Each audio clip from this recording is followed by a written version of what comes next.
Nous sommes dans 1 Corinthiens 6, versets 15 à 20.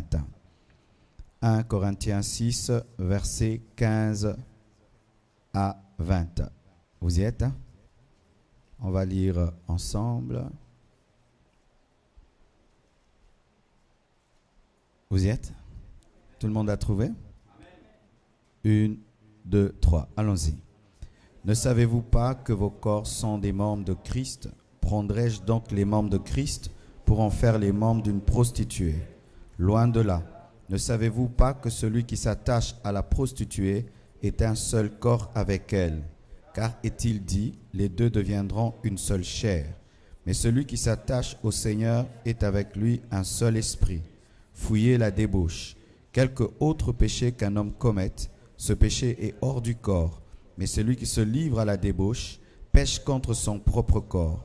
Ne savez-vous pas que votre corps est le temple du Saint-Esprit qui est en vous, que vous avez reçu de Dieu, et que vous ne vous appartenez point à vous-même, car vous avez été rachetés à un grand prix? Glorifiez donc Dieu dans votre corps et dans votre esprit qui appartiennent à Dieu.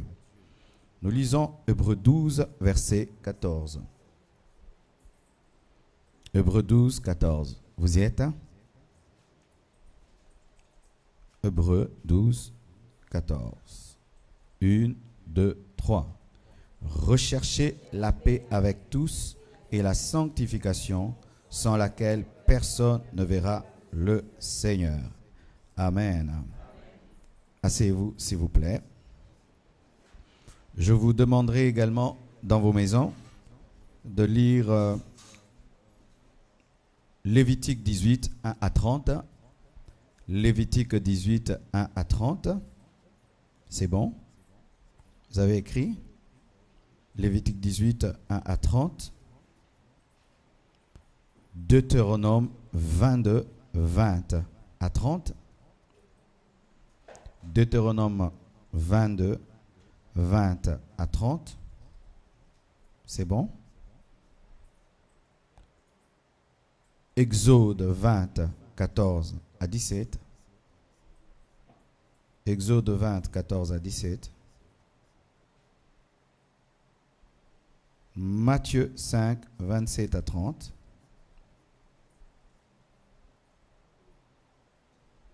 Amen. Aujourd'hui, nous allons introduire cet enseignement.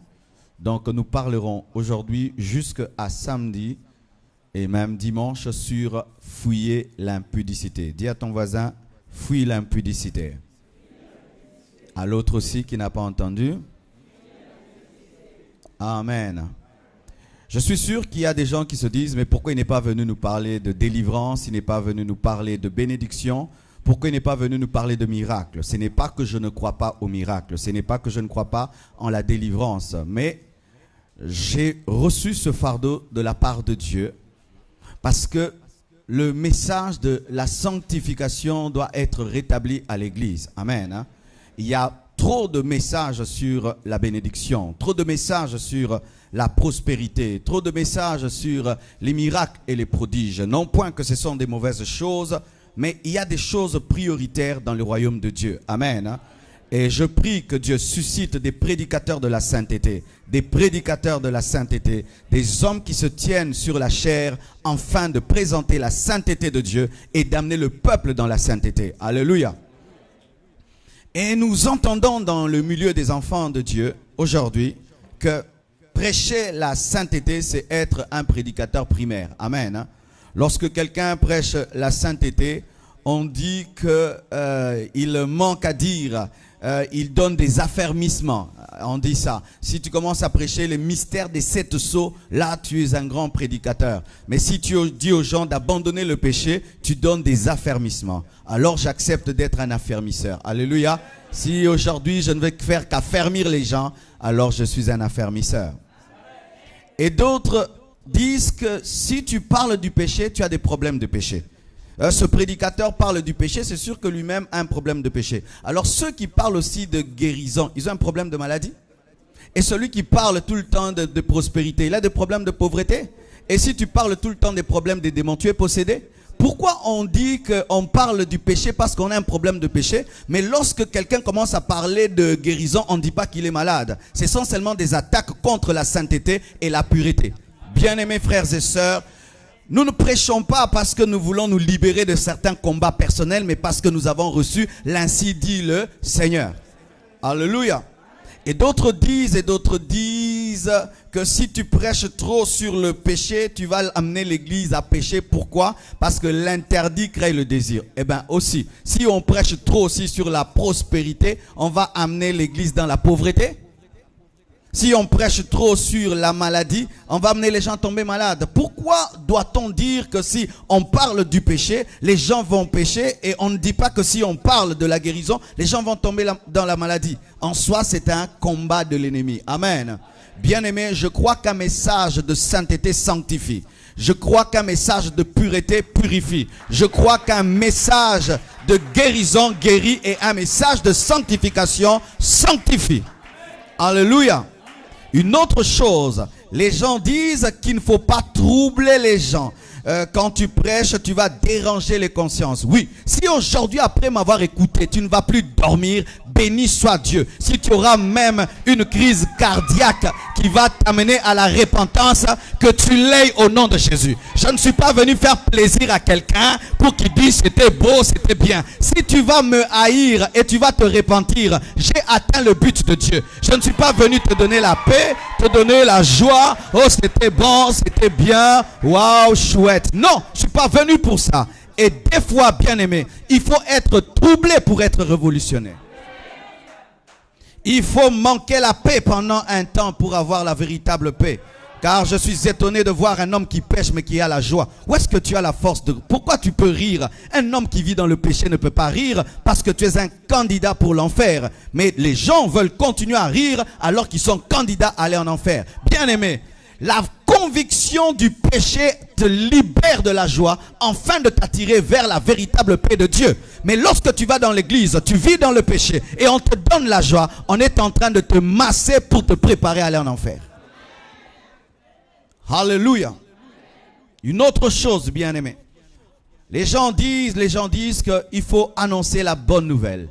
Et qu'est-ce que la bonne nouvelle? C'est la bonne nouvelle des bonnes choses. Annoncer la bonne nouvelle, c'est dire aux gens, tu vas te marier, tu vas voyager, maintenant tu vas fonder une entreprise. La bonne nouvelle. Mais la bonne nouvelle pour un malade, c'est lui dire que tu seras guéri. Mais quelle est la guérison d'un pécheur? C'est être libéré du péché. Et beaucoup de gens veulent qu'on puisse présenter la bonne nouvelle par rapport au travail, mais pas par rapport au péché. Car un homme qui vit dans le péché en cela, si je lui dis, aujourd'hui tu seras libéré de la masturbation, c'est une bonne nouvelle.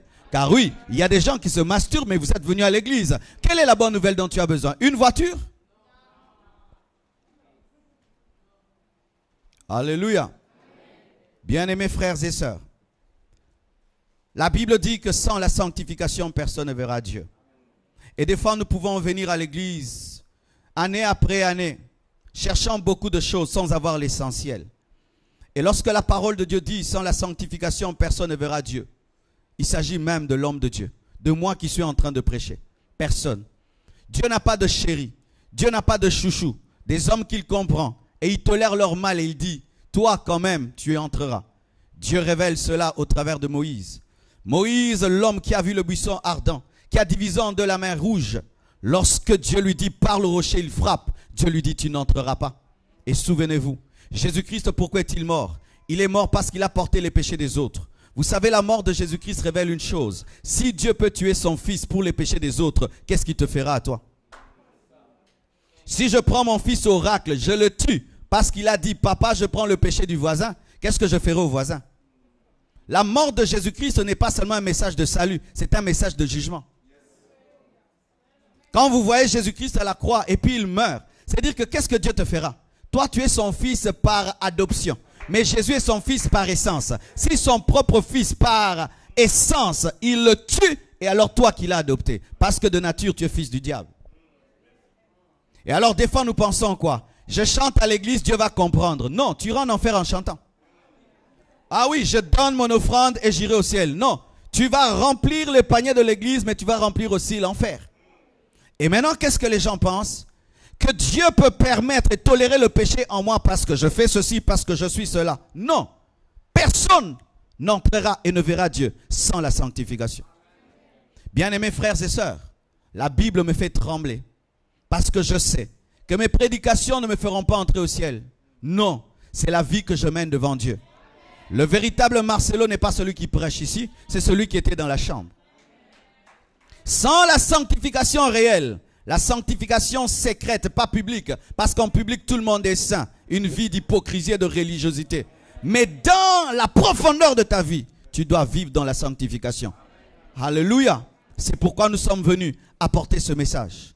Aussi pourquoi? Parce que Jésus revient bientôt. Bien-aimé, ce n'est pas un slogan. Jésus revient bientôt.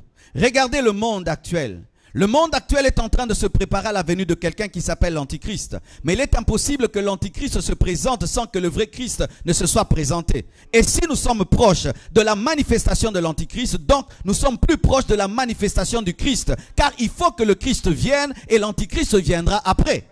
Bien-aimé, Jésus revient bientôt. Et quand une femme est fiancée, et que son mariage s'approche, elle s'arrange davantage. Et j'aimerais te dire, Église, ton mari vient. Mais il faudrait que ta robe soit lavée, qu'elle soit purifiée. Et c'est le message de la sanctification qui peut laver la robe de l'Église. Bien-aimé, le message de la guérison des miracles est bon. Je prêche cela, je vis cela, je vois cela. Mais je suis conscient d'une chose, c'est le message de la sainteté qui lave la robe de l'Église. Et la robe de l'Église est très sale. L'église est comme une femme qu'on va épouser demain, mais qui est vautrée dans la boue, vautrée dans la saleté. Et qui dit quoi? Il m'a promis de m'épouser et il va m'épouser. Qui d'entre nous peut entrer dans une salle de noces avec sa femme et une robe sale? Aucun d'entre nous, humains que nous sommes. Tu vas dire à ta fiancée, va arranger ta robe. S'il faut attendre, j'attendrai. Mais nous pensons que l'enlèvement aura lieu malgré que nous vivons dans le péché. Si alors que je prêche maintenant, cette salle tombe, où est-ce que tu iras? Excusez-moi, on m'a dit, vous n'aimez pas qu'on vous tutoie, et je ne le fais pas par impolitesse, c'est mon style, j'aime être direct avec les gens, alléluia, mais je vous respecte, amen. Si cette salle tombait sur nous, où iras-tu? Où iras-tu? Il faut se poser de telles questions, parce que nous sommes des mortels, car certaines personnes disent aussi, mais Jésus-Christ ne revient pas encore, mais ta mort. Est-ce que tu peux déterminer le jour de ta mort? Nous sommes venus prêcher ce message parce que certains d'entre vous, peut-être, cette année, vous mourrez. Adam pêche et il meurt à 930 ans. Aujourd'hui, les hommes vivent jusqu'à 90 ans. Ça veut dire que Adam, quand il avait 930 ans, ressemblait à nos vieillards de 90 ans. Et donc, si quelqu'un meurt à 30 ans, il est mort à 3 ans. Lorsque Adam vient dans le deuil d'un homme de 30 ans qui meurt, il dit qu'il n'a vécu que 3 ans. Vous n'avez pas suffisamment de temps sur cette terre, car l'homme a été créé pour être éternel, et malgré qu'il a péché, Adam a vécu 930 ans, mais aujourd'hui les gens vivent 90 ans, donc nous mourrons tous jeunes. Vous n'avez pas le temps. Et tu n'as pas à dire, c'est un bon message. Je reviendrai demain et demain je vais me mettre en ordre. Tu n'as pas le temps parce que tu ne sais pas. Tu ne sais pas. Je ne connais pas le taux de mortalité en France, mais je sais que les Français meurent aussi et vous aussi. Bien-aimés frères et sœurs, la mort un jour va frapper à ta porte. Et si tu n'es pas en ordre avec Dieu, cette mort, au lieu de te conduire vers le paradis, va t'amener dans le feu. C'est pourquoi nous allons parler sur l'impudicité. Parce que s'il y a des choses qui vont amener les gens en enfer en ce temps de la fin, c'est l'impudicité. L'impudicité. Bien-aimé, je parais jeune, mais ça fait 16 ans que je prêche l'évangile. Et aujourd'hui, ça fait 24 ans que je suis chrétien. 24 ans. J'ai passé plus de temps chrétien que païen. Et je peux témoigner que l'une des maladies de l'Église, c'est l'impudicité. L'impudicité. Pourquoi est-ce que nous apporterons ce message? C'est parce que l'impudicité en ce temps de la fin est devenue l'arme favorite du diable.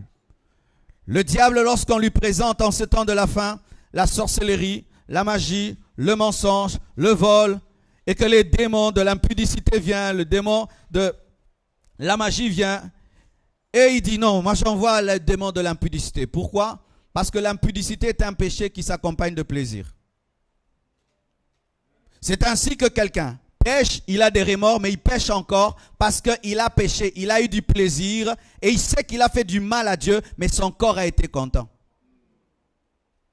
Et dans le domaine de l'impudicité, le corps sécrète une drogue, adrénaline, qui fait que l'homme devienne accoutumé à cela. C'est pourquoi un impudique n'est pas différent d'un drogué.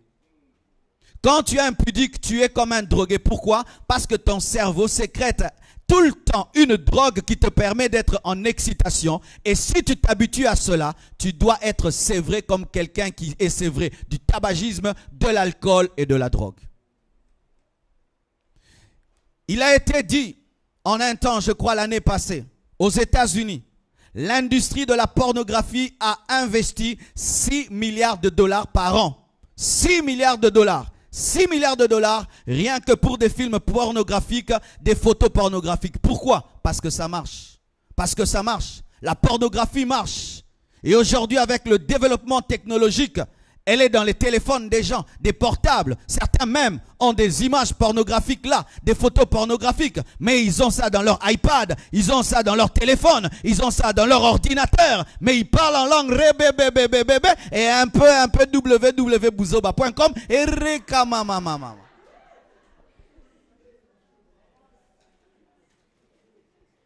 Que Dieu te délivre de www.bouzoba.com. Va Kazarema. Alléluia.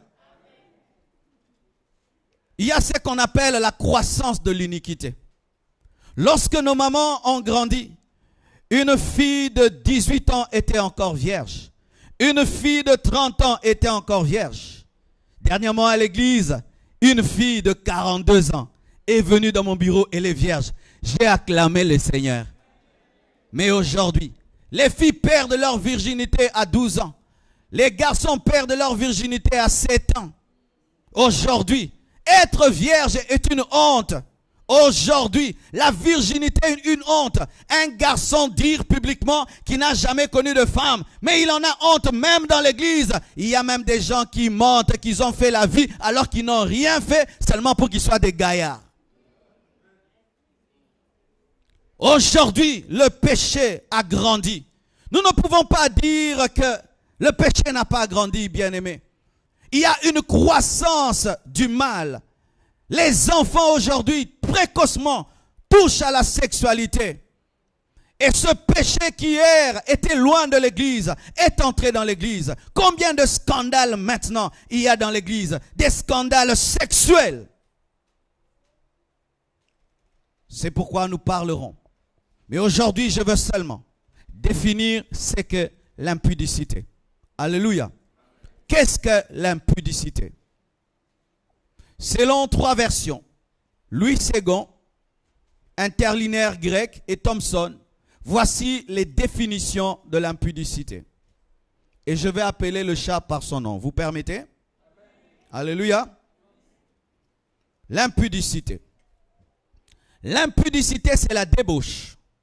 C'est l'inconduite, c'est l'immoralité, c'est le dérèglement sexuel, c'est l'incontinence sexuelle, c'est le manque de maîtrise de ses pulsions sexuelles. Je répète, c'est la débauche, c'est l'inconduite, c'est l'immoralité, c'est le dérèglement sexuel, c'est l'incontinence, c'est le manque de maîtrise de ses pulsions sexuelles.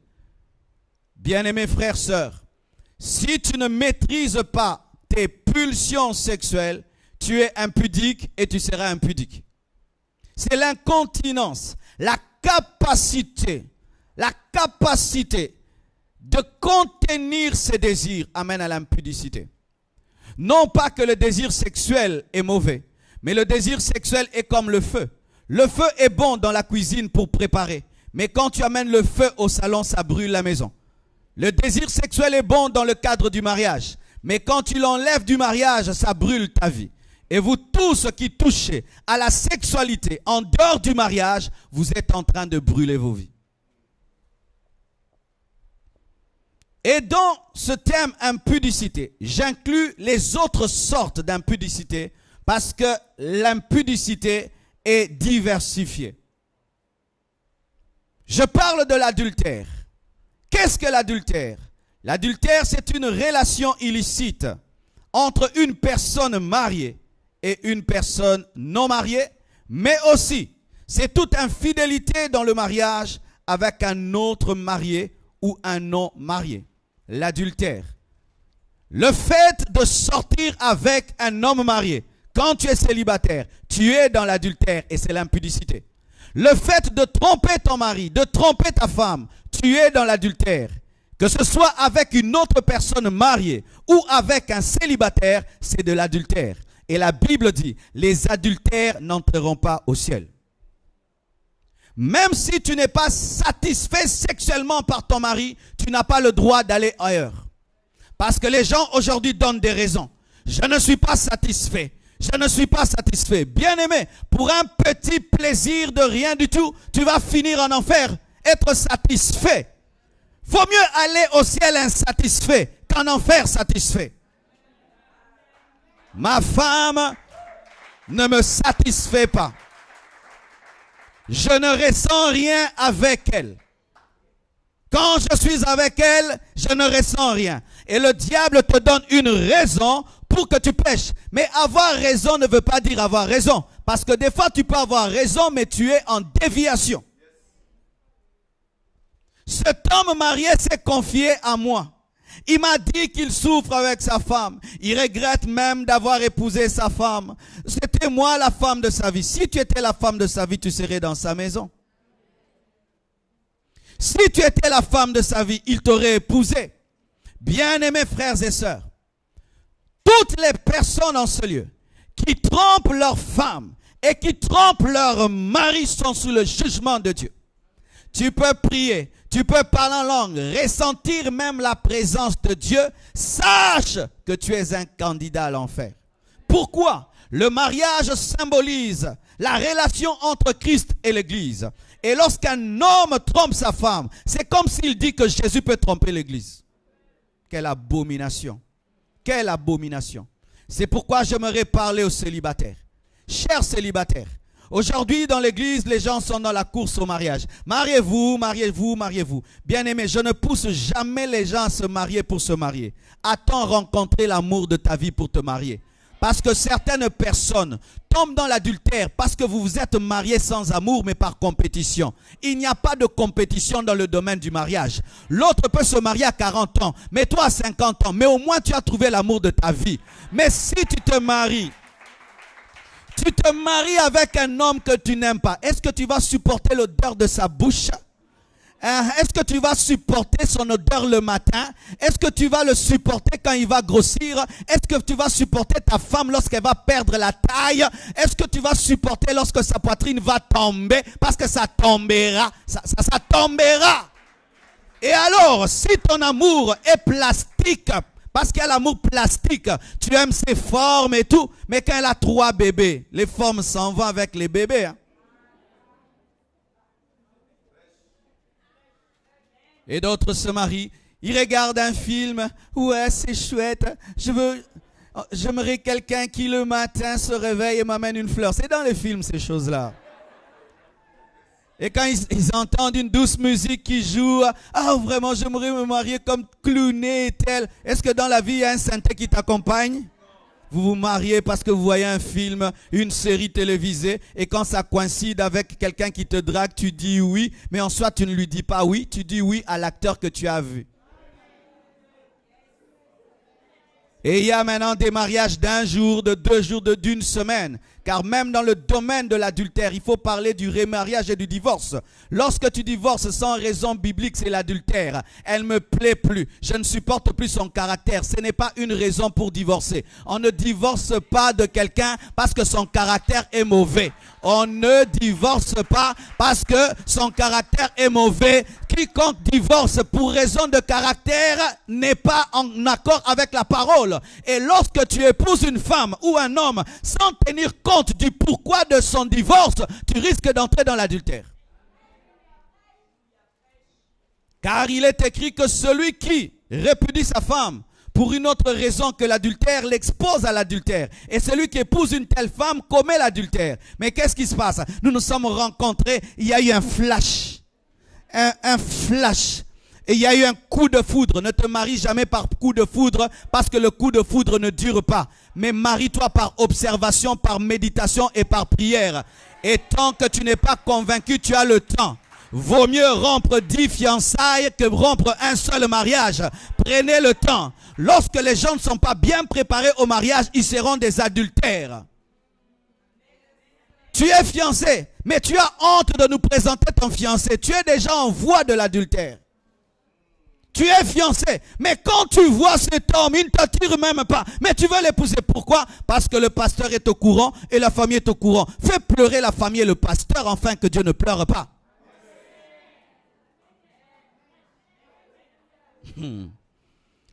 Et d'autres, quand ils se convertissent, leurs fiancés ne se convertissent pas. Ils veulent amener leurs fiancés à se marier. Non, si vous étiez des païens et l'un d'entre vous se convertit, il faut recommencer à zéro parce que Dieu ne fait pas des modifications, il détruit et puis il recommence. Et c'est ainsi que beaucoup de gens font des mariages qui vont les amener dans l'adultère. Pourquoi? Parce que quand tu étais païen, tu t'étais engagé sur base du corps. Mais quand tu te convertis, tu t'engages sur base du caractère. Maintenant, tu as aimé cette fiancée parce qu'elle était belle. Maintenant que tu connais Dieu, tu as besoin de la sagesse. Elle n'a pas la sagesse, mais tu l'épouses quand même parce que tu ne veux pas qu'elle pleure. Et puis tu dis, pasteur, il va se convertir. Ah bon, tu es devenu le Saint-Esprit pour la convertir? Bien-aimé, quand on se convertit, on fait des sacrifices. Cette vie chrétienne de conversion sans sacrifice, ce n'est pas de Dieu. Ce n'est pas de Dieu. Jésus-Christ crucifié présente les marques de la croix. Mais toi, tu t'es converti. Où sont les traces de la croix? Tu n'as rien abandonné pour Dieu. Une conversion bonbon chocolat. Une conversion bonbon chocolat. Tu t'es converti, oui. Tu as abandonné quoi? Rien. C'est un nouveau nom. Comment? Je m'appelle maintenant Esaïe.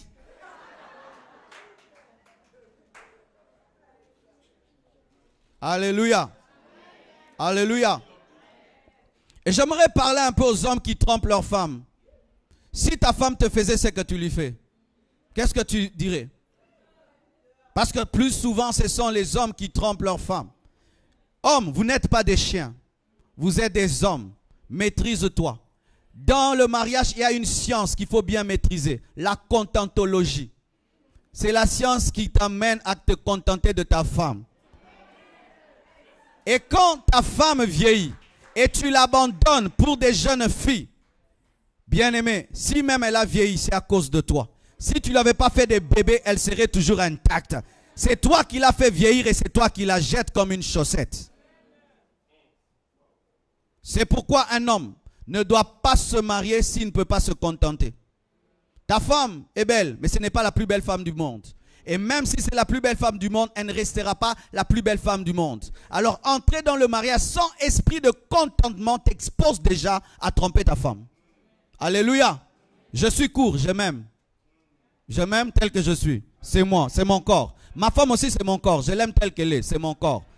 De la même manière que j'aime ma courtesse, si ça se dit, j'aime aussi ma femme telle qu'elle est. Si je ne peux pas changer ma main gauche, je ne peux pas changer ma femme.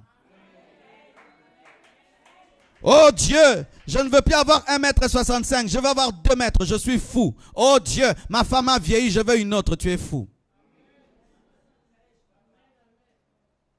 Maman, n'épouse jamais un homme si pendant que vous êtes fiancés, il regarde tout le temps à gauche et à droite. C'est un mauvais signe.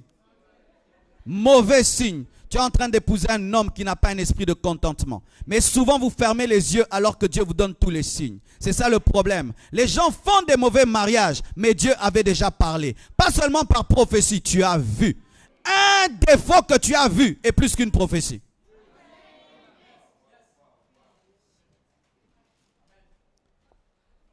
Dans les fiançailles, il te donne un coup.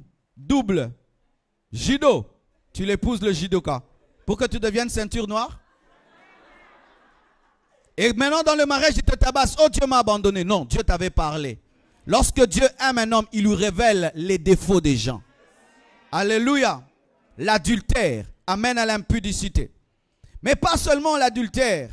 Aujourd'hui, il y a plus que l'adultère. Et dans votre pays d'ailleurs, vous appelez ça l'échangisme. Quel beau mot, l'échangisme. Nous sommes dans un club échangiste.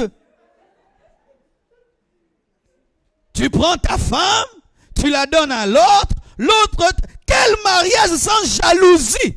Même Dieu est jaloux, mais des mariages sans jalousie. Oh, ma femme est allée voir son copain. Des échangistes et d'autres même, dans l'impudicité pratique, c'est qu'on appelle des partouzes, des orgies. Et souvent, ce sont les garçons qui aiment ça.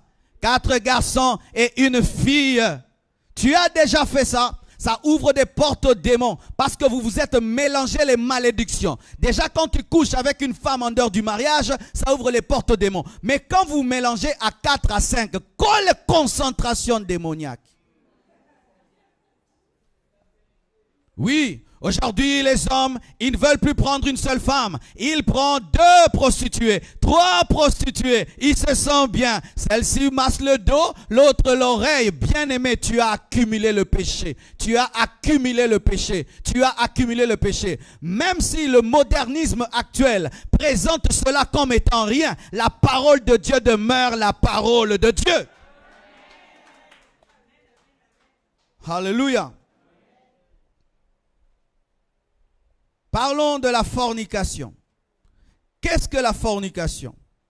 La fornication, c'est une relation illicite entre des personnes non mariées, même fiancées.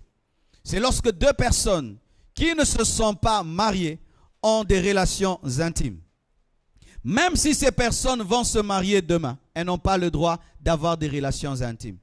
Si je devais poser la question, qui n'a jamais connu sa femme avant le mariage? Je crois qu'il y aura peu de doigts. Mais sachez que même si tu vas épouser une femme, tant qu'on ne vous a pas béni, ce n'est pas encore ta femme. Et beaucoup de gens aujourd'hui se permettent de vivre dans le péché parce qu'ils disent, on finira par se marier. N'est-ce pas que je vais t'épouser? Oui. Alors on peut le faire déjà. Et d'autres le font pour voir si ça va marcher. Ma soeur, tu n'es pas un 4x4 pour qu'on puisse essayer. Tu n'es pas une voiture pour qu'on puisse tester. On se marie par la foi. C'est un cadeau emballé. Alléluia. Mais ce n'est pas que tu dois ouvrir le cadeau, voir si ça va marcher ou pas. Est-ce que tu aimerais qu'on fasse cela à ta soeur? Et l'impudicité sous forme de fornication bat son plein à l'église. Des gens qui chantent, ils sont fiancés, mais qu'est-ce qu'ils font? Ils ont déjà tout fait. Et même le jour qu'on les bénit, ils portent pour l'apparence des robes blanches, alors qu'ils devaient porter une robe rouge. Et vous remarquez ces mariés, le jour de leur bénédiction, ils ne sont pas pressés de partir parce qu'ils ont déjà tout fait. Ils font que danser jusqu'à 3 heures. Mais allez dormir. Ils dansent. Pourquoi on va dormir? On a trop dormi.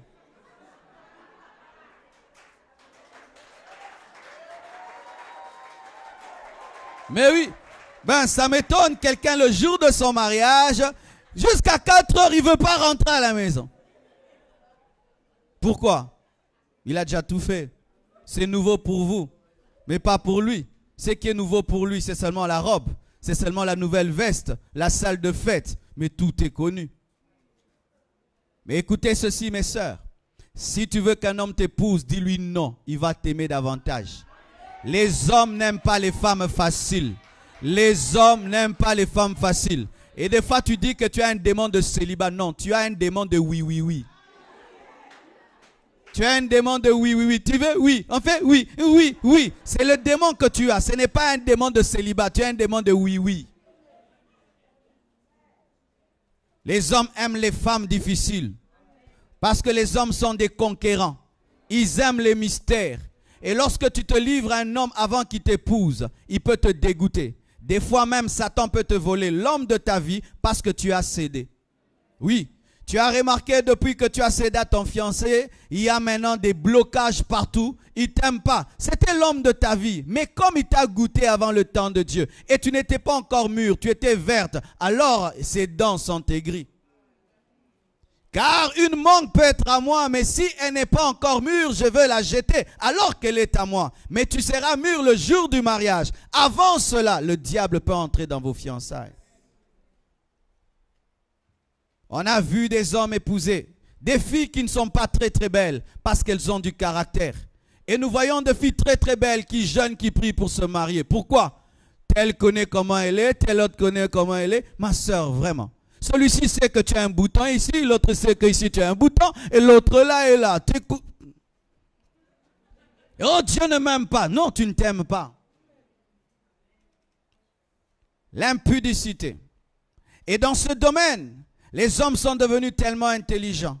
On rencontre des gens qui disent, nous on ne fait rien, on s'embrasse seulement. Si c'est si bien, venez le faire devant nous qu'on acclame le Seigneur. Parce que je peux embrasser ma femme devant vous, vous allez acclamer le Seigneur. Mais si c'est permis, c'est que vous qui êtes des fiancés, vous qui êtes célibataires de le faire, faites-le ici, qu'on chante Alléluia. Pourquoi est-ce que vos consciences vous reprochent? Parce que vous savez que ce n'est pas permis. C'est pourquoi si la Bible dit à certaines personnes d'arracher leurs yeux, enfin d'entrer au ciel, borgne, que avec les deux yeux, d'aller en enfer avec leurs deux yeux, il y a des gens qui doivent couper leur langue. Couper leur langue. Ils ne sont pas mariés, mais... Si les lèvres des gens pouvaient grossir à chaque fois qu'ils le font, il y a des gens qui ne sortiront pas de leur maison.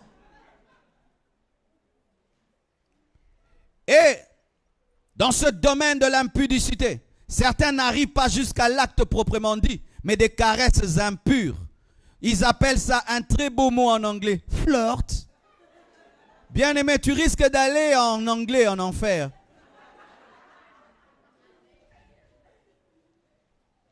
Flirt, flirt. Nous faisons rien, mais nous flirtons seulement. Bien aimé, le flirt, c'est pour les mariés.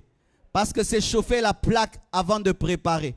Mais quand tu chauffes et chauffes et chauffes la plaque, tu ne prépares pas. C'est une perte d'énergie. Et dans le domaine du flirt, on va toujours d'un niveau à un autre. On commence par l'ongle, on va monter au genou. On monte toujours. On monte toujours. Pourquoi? Parce que Satan est un malin, est un rusé. Les gens qui ont attrapé le sida, qui ont engrossé, qui sont tombés réellement, n'ont pas commencé directement. Ils ont commencé par des bisous, ils ont commencé par des petits câlins interdits, ils ont commencé par des caresses interdites, jusqu'à ce qu'ils sont tombés. Bien-aimé, n'attends pas vraiment te retrouver totalement dedans pour savoir que tu es dedans. Tu es déjà en route. Arrête-toi, arrête cela. Et qu'est-ce qui arrive? Avant, tu avais des principes. Tu disais, moi, jamais un homme ne pourra me toucher avant de me marier. Jamais je ne toucherai le corps d'une femme avec mes mains, si elle n'est pas ma femme. Mais tu es en train de changer de principe, année après année, jour après jour. Tu dis, ça va, on ne va pas le faire, mais quand même, viens dans les bras, viens dans les bras, viens dans les bras. Yosali bende oyoke lorote. C'est pourquoi même à l'église, je ne sais pas, mais moi je ne crois pas en ces choses après le culte. Bien-aimé, bien-aimé, bien-aimé, bien-aimé avec les frères, pas avec les sœurs. Et, tu es un homme, elle est une femme quand même. Vous voulez dire qu'en ce moment-là, vous devenez des anges? Bien-aimé, alléluia, shikiri, bibi, bibi. Non, non, non, non, non. Je ne crois pas cela. Ah, je ne crois pas ça, non. Si toi tu es un ange, continue à faire ça. Moi je suis un homme, je ne fais pas ça. Alléluia. Et l'intelligence du diable a tellement grandi qu'aujourd'hui il y a des pratiques. Et je vous ai dit, je vais appeler le chat par son nom. Nous sommes dans un monde moderne avec des péchés modernes. Et d'autres n'ont plus d'actes proprement dit. Ça devient la fellation. Ça devient le cunnilingus. On ne l'a pas fait. Je l'ai seulement fait ceci. Bien-aimé frère, ta bouche qui doit adorer Dieu, ta bouche qui doit célébrer Dieu, elle va faire des trucs et puis à l'église,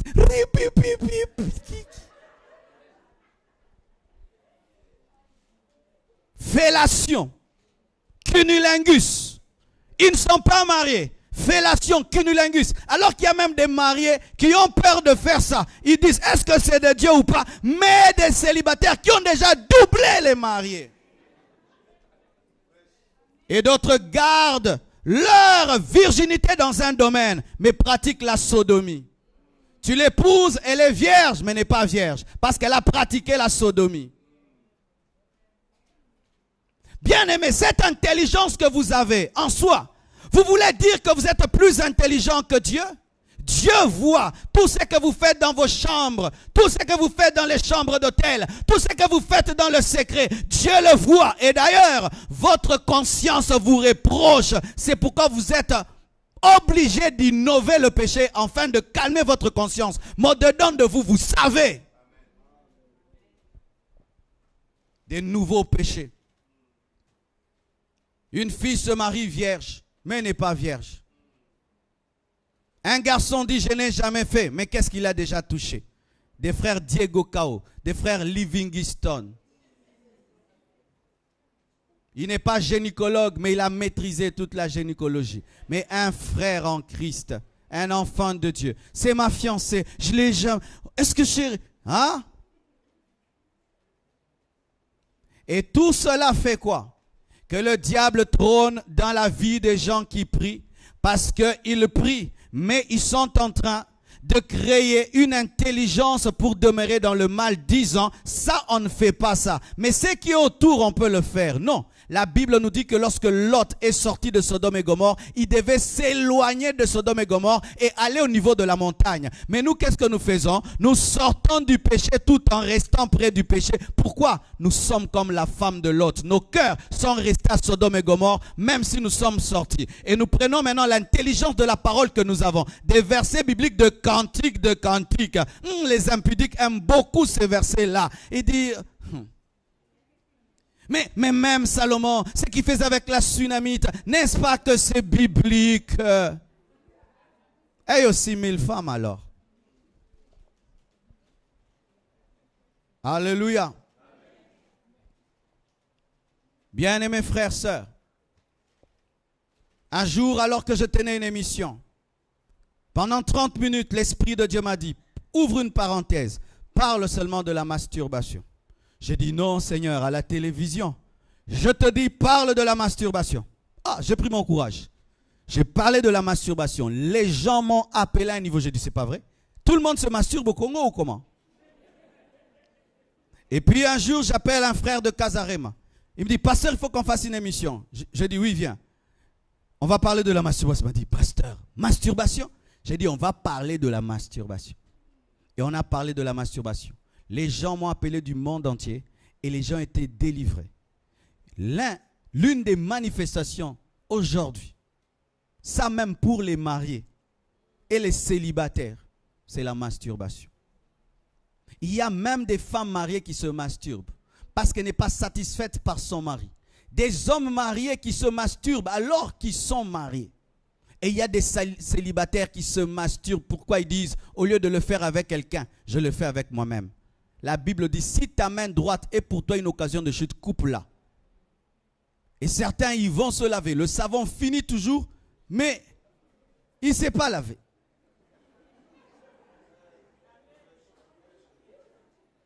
Vous finissez la lotion.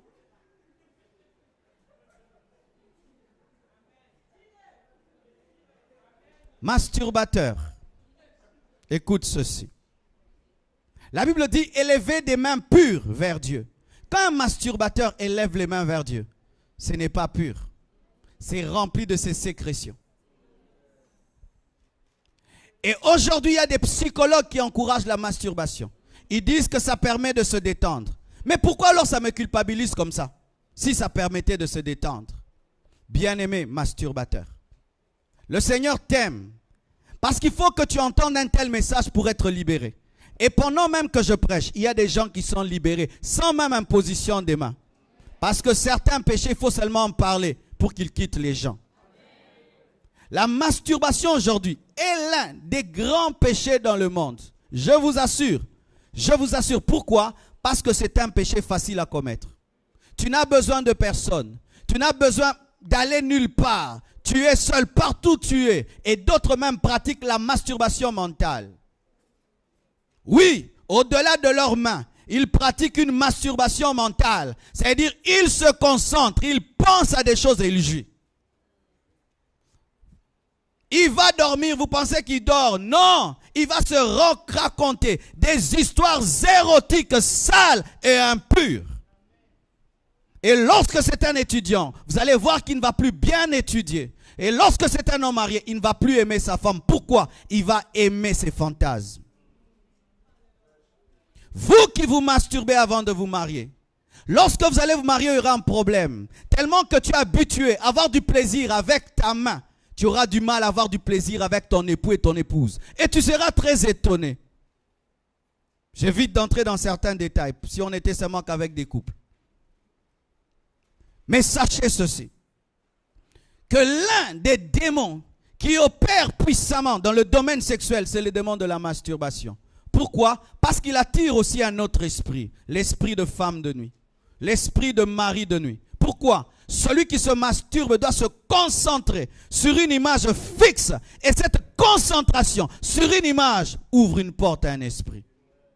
Car le premier organe sexuel, c'est le cerveau. Ce n'est pas ton corps, ton organe principalement. C'est ton cerveau. Et le cerveau doit se fixer sur quelque chose. Mais quand quelqu'un se masturbe, il n'y a rien sur quoi il va se fixer. Alors il doit créer quelque chose. Et des fois même, certains se masturbent en pensant à leur sœur.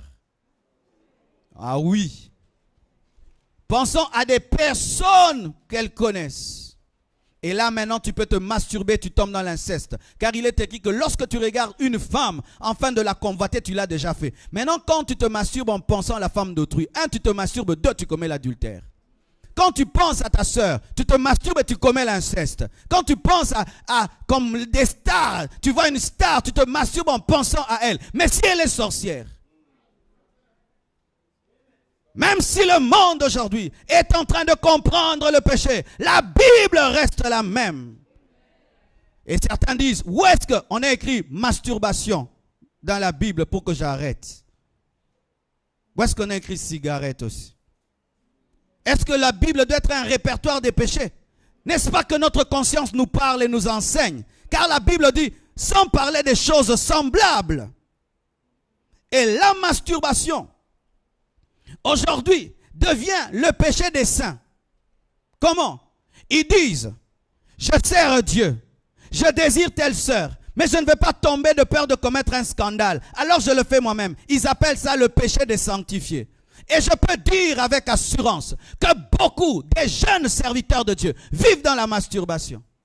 Beaucoup des servantes de Dieu célibataires vivent dans la masturbation. Pourquoi? Ils n'arrivent pas à dominer leur pulsion sexuelle par une vie de consécration, mais par une vie de masturbation. Et ça salit le temple de Dieu. Ça salit l'église. J'aimerais te dire que si tu es dans la masturbation, parce que c'est un péché dans lequel on vit et personne ne sait, parce qu'il ne provoque pas de scandale, à moins que ta femme t'attrape, parce qu'il y a des maris attrapés par leur mari. « Chérie, pourquoi tu es attrapé? Tu fais quoi? Ouais, je connais un homme, on l'a attrapé. Satan est mauvais. Hein?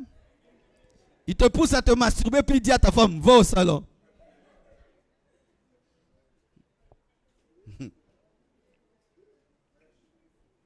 Lorsque tu sers Dieu et tu vis dans la masturbation, suspends-toi toi-même. Ne sers plus. Ne sers plus. Éloigne-toi de l'œuvre de Dieu. Va chercher à te mettre en ordre avec Dieu. Sinon, tu vas t'habituer à servir Dieu dans la saleté, dans le péché, et tu vas croire que Dieu ferme les yeux sur ton péché parce que tu le sers. Mais quand tu sais que tu n'es pas en ordre avec Dieu, vaut mieux dire, je ne travaille pas jusqu'à ce que je veux arrêter cela. C'est alors que Dieu va te délivrer. Au lieu de paraître saint aux yeux du pasteur. Et je dis souvent à mes fils, lorsque tu vis dans la masturbation, le pasteur ne sait pas, et tu es parmi ses bras droits, un jour il y aura un cas d'une délivrance terrible. Il dit, mon fils, va chasser les démons. Maintenant, comme toi tu joues au fort, le démon, pendant que tu le chasses, il te regarde. Il dit, mais ça c'est un petit frère. Il a nos choses et il entre en toi. C'est ainsi que beaucoup d'intercesseurs dans les églises ne prospèrent pas. Ce sont des hypocrites. Je sais ce que je dis. Des hypocrites parce qu'ils veulent paraître bons devant le pasteur, sanctifiés devant le pasteur, alors qu'ils ont des mauvaises vies. Au lieu qu'ils puissent dire, pasteur, ces derniers temps, je ne serai plus intercesseur parce que je dois arranger ma vie, ils ne le font pas. Et qu'est-ce que l'église fait? On leur donne des cas, des fous, des possédés, des sorciers. On leur donne, on leur donne, on leur donne. Alors qu'ils ne sont pas capables, ils sont des fils de Xéva. Les fils de Xéva ont voulu exercer l'autorité de Jésus sans avoir Jésus et ils ont été tabassés. Toi, on n'a pas vu là, on t'a tabassé, mais on t'a tabassé. Parce que ce n'est pas parce que tu ne fuis pas que tu n'as pas fui. Oui. Est-ce que ce démon est parti? Il n'est pas parti. Alors, comme il n'est pas parti, tu as fait quoi? Ça, on n'en parle pas souvent. Tu te tiens devant un démon, sors, il ne sort pas. Mais est-ce qu'on montre ce qu'il t'a fait? Parce que si tu ne peux pas le chasser, donc il est plus fort que toi. Et s'il est plus fort que toi, qu'est-ce qu'il t'a fait? On a chassé le démon, il n'est pas parti. Ce n'est pas tout. Comme il n'est pas parti, qu'est-ce qu'il vous a fait? Eux, on pouvait savoir ce qu'on leur avait fait. Parce qu'on a déchiré leurs vêtements. Mais certains démons, ils travaillent dans le calme. Mais il fait quelque chose dans ta vie. Pourquoi? Tu vivais dans le péché, dans la saleté. Et tu as osé venir le déranger dans son travail. Il attaque ta famille, il attaque ta vie, bloque tes choses. Et il dit à Dieu, j'ai le droit. Il a ouvert une porte. Bien-aimé, on ne s'amuse pas à servir Dieu. On le sert vraiment. Et quand tu n'es pas en ordre avec Dieu, tu dis, pas ces derniers temps. J'aimerais donner un propre témoignage. Un jour, un homme de Dieu est venu dans notre assemblée. Je prêche jusqu'à quelle heure? C'est bon. Un jour, un homme de Dieu vient dans notre assemblée. Il tient la parole, il prêche, c'était puissant. Et puis, des gens tombent, on les amène dans la permanence. Et puis, j'étais un des frères vraiment puissants de l'église. Le pasteur avait confiance en moi. Il dit, Marcelo, va prier pour les cas. J'ai dit, non, je ne prie pas. Pourquoi? Je suis dedans. Dedans dans quoi? Dedans dans... Ah oui. Dans ce qu'on a dit là, moi aussi, je suis dedans. Oh, toi aussi? Oui, pasteur, moi aussi. Alors, je ne chasse pas les démons, je vais qu'on prie pour moi. Et j'ai traversé la salle jusque devant l'estrade. Quand on invitait les gens, je suis entré parmi eux. Et on me dit, Marcelo, frère Marcelo, qu'est-ce que tu as là? Ah, en lingala, dis-moi samba pour nettoiement. Ça veut dire, humilie-toi pour t'élever, ça va? Alors, je suis parmi eux. Ils ont prié, on m'a imposé les mains. Et puis, j'ai senti que Dieu m'a libéré. Et puis, j'ai dit, pasteur, donnez-moi ces possédés-là. Je les chasse. Et j'ai chassé. Bien-aimés, soyez sincères devant Dieu. Trop d'hypocrisie à l'église. Trop d'hypocrites, trop d'hypocrites, trop d'hypocrites.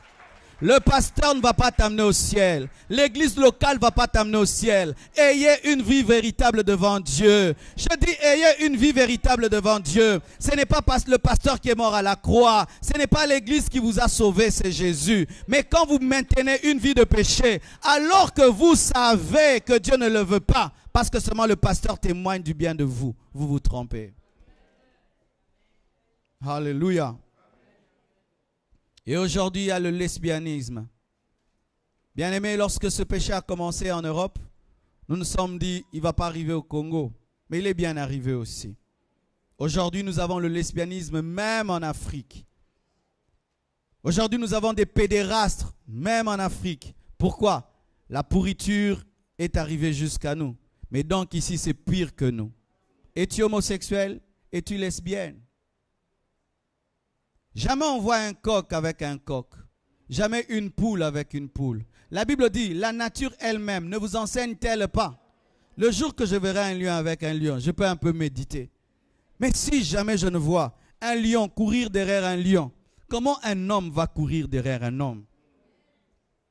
Et je ne crois pas, bien-aimé, que Dieu peut créer un homme et dire que tu as des tendances homosexuelles. C'est un démon. Chaque fois que j'ai prié pour les homosexuels, si c'est un homme, lorsque les démons se manifestent, ils se manifestent comme une femme. Tu vois un homme s'agiter, mais comme une fille.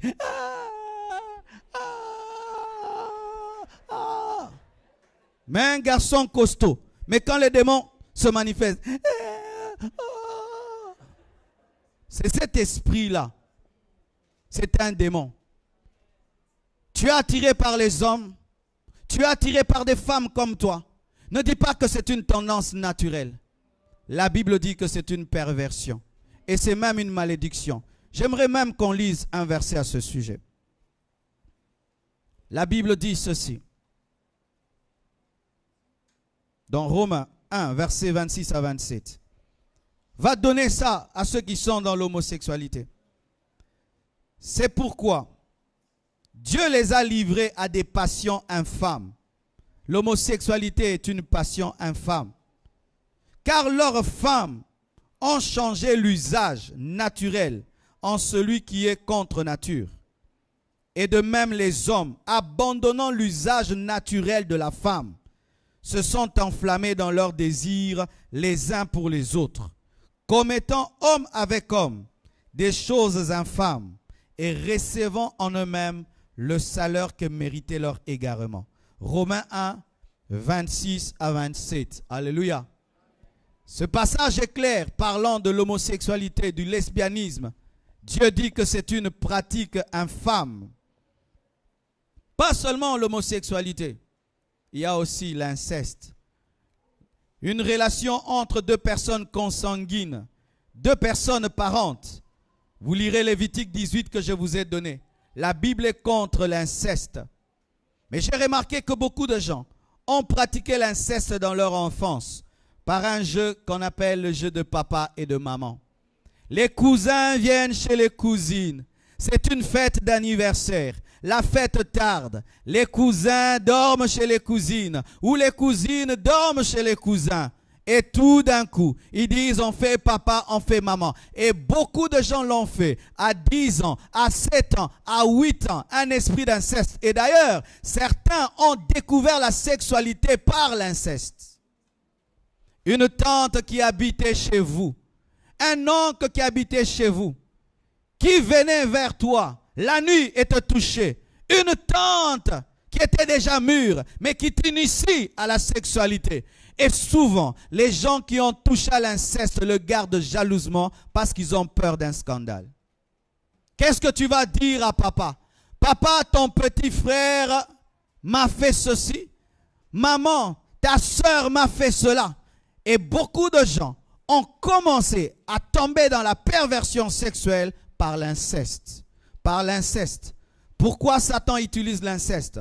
Parce que lorsqu'il ne peut pas t'attraper en dehors du cadre de la famille, il vient dans ce même cadre de la famille afin de te détruire. Si ton éducation est solide et que la famille te protège et que tu ne peux pas sortir au dehors, on contrôle tes sorties et tes venues, alors il peut amener un cousin, une cousine, un oncle pervers pour t'amener dans l'inceste.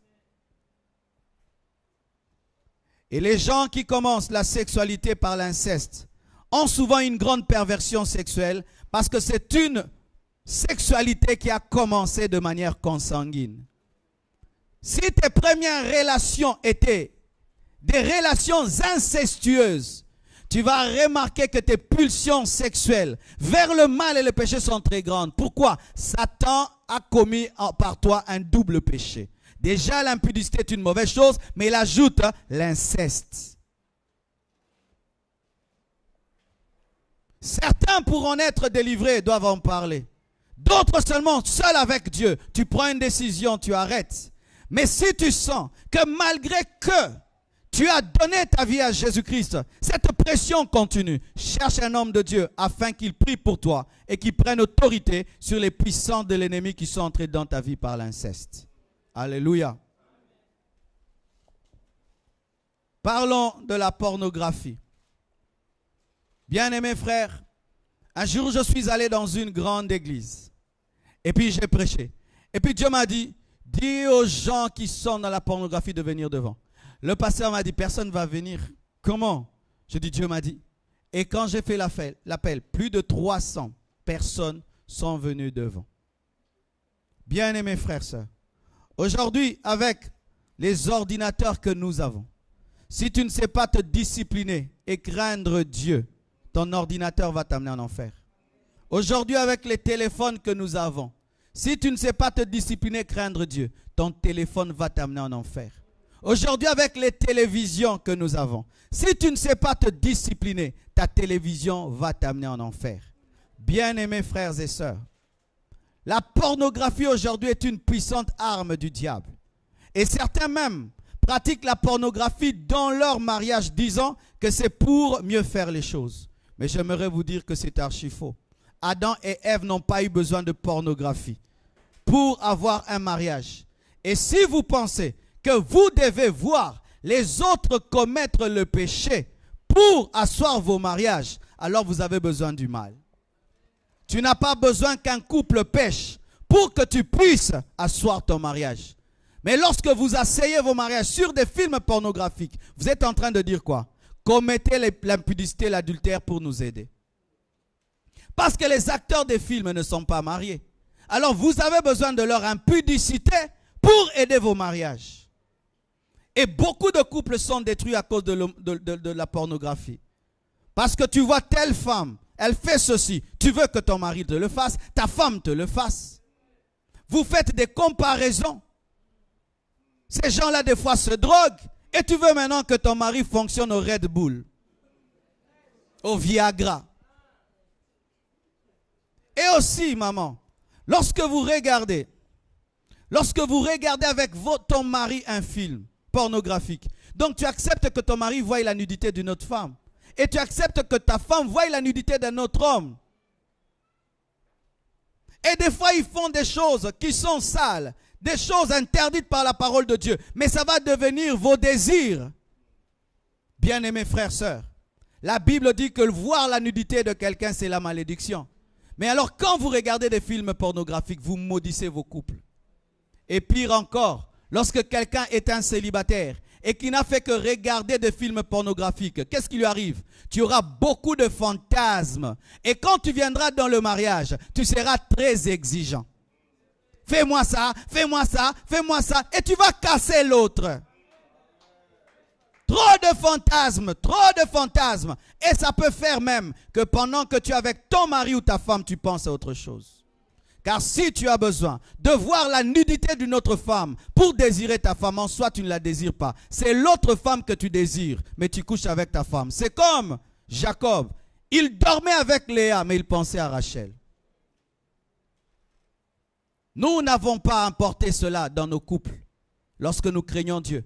Et je vous demande d'aller effacer ces films, effacer ces photos, ne plus aller sur ces sites, détruire ces CD, détruire ces DVD. Même bloquer vos télévisions pour les enfants, mettre un code pour certaines chaînes qui montrent de telles choses. Mais quand vous laissez les enfants regarder ce qu'ils veulent, vous ne savez pas ce que vous êtes en train de créer. Aujourd'hui même, les enfants disent aux parents, vous n'allez pas dormir. Papa, tu dors pas? Pourquoi? Il a un film à regarder. Le maître du salon, c'est l'enfant. Et ceux qui sont très riches commettent l'erreur. Ils disent, dans notre maison, tout le monde a sa télé dans la chambre. Tu ne contrôles rien. Tout le monde a sa télé dans la chambre. Oui, lui, il a une télé. Dieu a béni, Dieu a béni. Non, tu es distrait, tu es distrait. Je clôture. L'impudicité va même au niveau du regard. Dis avec moi, second regard. La Bible dit que Job avait fait un vœu avec ses yeux, qu'il ne regardera jamais une femme vierge avec impureté.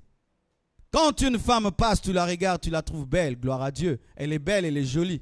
Mais ce deuxième regard-là, mes frères,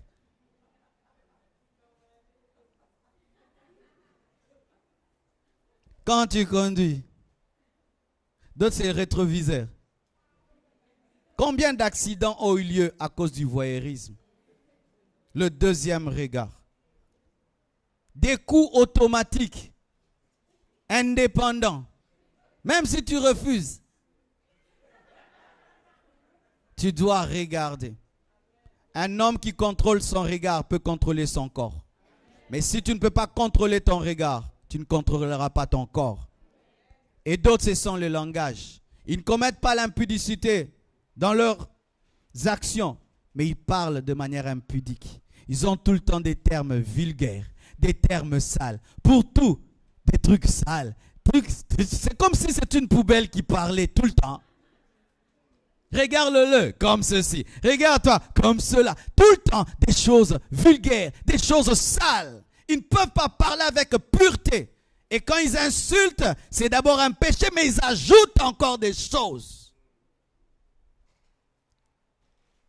Ils ne parlent jamais au sexe opposé avec pureté. Toujours des insanités. Pas seulement dans le langage, dans l'habillement. Tu ne peux pas être une sainte qui s'habille comme une impudique. Ça, c'est ma guerre avec les femmes. Je ne comprends pas les chrétiennes. Et vous allez m'expliquer peut-être un jour. Comment vous vous convertissez sans que vos garde-robes se convertissent? Comment je peux dire que j'ai abandonné l'impudicité, mais je m'habille de manière impudique? Quand on dit fouiller l'impudicité, c'est même dans le vêtement. Une femme qui est convertie ne peut pas porter un habit qui sert son corps et qui montre les parties de son corps. Dans ce domaine-là, les musulmans doivent nous enseigner. Et je vois même dans les églises, une sœur qui est interprète du pasteur, un pantalon qui sert. Non, non, non, non. Il n'y a pas de conversion sans sacrifice. Et si vous dites la mode, tu peux créer ta propre mode. Tu peux créer ton propre style de vêtements. Tu peux créer ta mode. Et j'aimerais vous dire, mes frères, mes sœurs, tant que nous ne changeons pas notre manière de nous habiller lorsque nous nous convertissons, nous ne gagnerons pas notre monde. Tu dis que tu pries, mais voilà que tu t'habilles comme moi. Tu dis que tu sers Dieu, voilà que tu t'habilles comme moi. Ce n'est pas aussi que vous devez être sale ou mal habillé ou ne pas vous parfumer, vous faire joli. Mais habille-toi comme une princesse. Habille-toi comme une servante de Dieu. Lorsque tu veux sortir, regarde-toi devant un miroir et pose-toi cette question. Si Jésus était une fille, est-ce qu'il allait porter ses vêtements? Ma soeur, tu es venue aujourd'hui. Est-ce que Jésus te ressemble? Si Jésus était une fille, il serait venu comme ça à l'église. Mais il serait habillé comme moi. Si Jésus était là, il serait habillé comme ça. Mais est-ce qu'il serait habillé comme toi? Les femmes s'habillent ainsi à cause de 2 ou 3 choses. 1. Vous ne croyez pas. Vous ne croyez pas que Dieu peut vous donner le mariage sans être sexy. Vous devez avoir la foi en Dieu. Un homme véritable ne cherche pas une femme parce qu'elle est sexy, mais parce qu'elle a un caractère. 2. Vous devez savoir ceci, que la compétition entre vous et les autres n'existe plus. On ne s'habille pas par rapport aux autres, on s'habille pour soi-même. On ne porte pas un habit pour être comme on porte un habit parce que ça te plaît. Parce que des fois, vous portez des vêtements pour être à la mode. Car si cette mode n'était pas, vous n'allez pas la porter. 3e chose, vous devez savoir que vous êtes des servantes de Dieu. Est-ce que tu peux venir sur cette chair, prêcher la parole avec cet habit? Non. J'ai remarqué ceci dans notre assemblée. Lorsqu'une sœur doit ce jour-là exhorter, elle s'habille correctement. Le lendemain, elle rentre dans ses trucs. Parce qu'elle pense quoi? On sert Dieu à la chair, alors qu'on sert Dieu dans la vie. Fuyez l'impudicité. Fuyez l'impudicité. Que Dieu vous bénisse abondamment.